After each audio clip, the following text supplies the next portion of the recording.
Je crois que les États-Unis, comme le reste du monde, et en particulier le peuple anglais, ont conscience qu'une page importante se tourne. Le XXe siècle a été définitivement clos hier soir.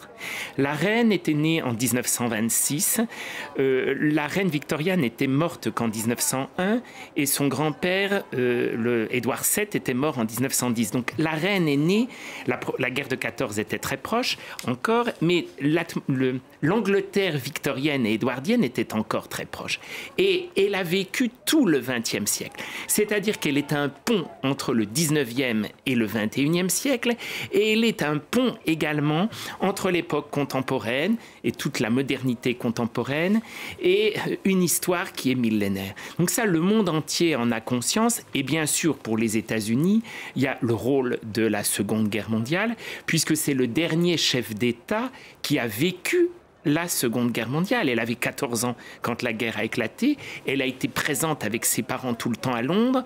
Il y a ces photos célèbres où on la voit comme infirmière mécanicienne.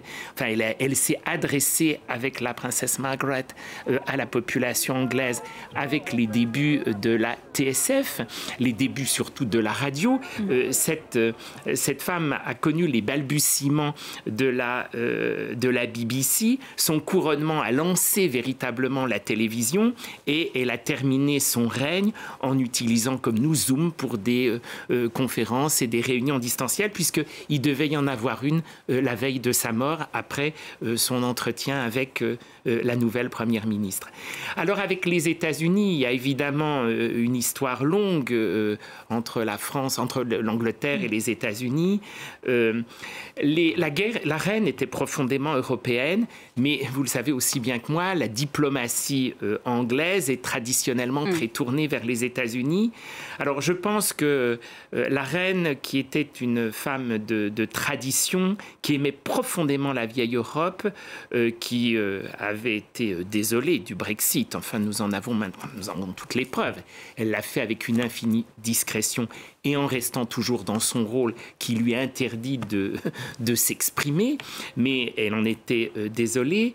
Et avec les États-Unis, les enjeux militaires, diplomatiques, financiers sont tellement importants qu'elle a évidemment tout fait pour servir la diplomatie de son pays. Mais je dirais qu'elle le faisait pour tous les pays. Oui. Je vous dirais la même chose. On évoquait tout à l'heure sur l'antenne elle a été la premier souverain britannique à se rendre en Chine.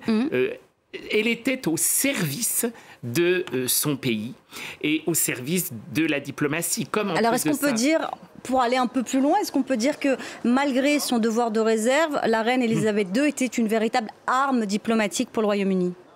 Très certainement. Alors elle faisait ça évidemment dans le cadre de sa fonction, avec une fonction dont elle avait fortement conscience, où elle n'avait le droit que d'être informée, de conseiller et de mettre en garde.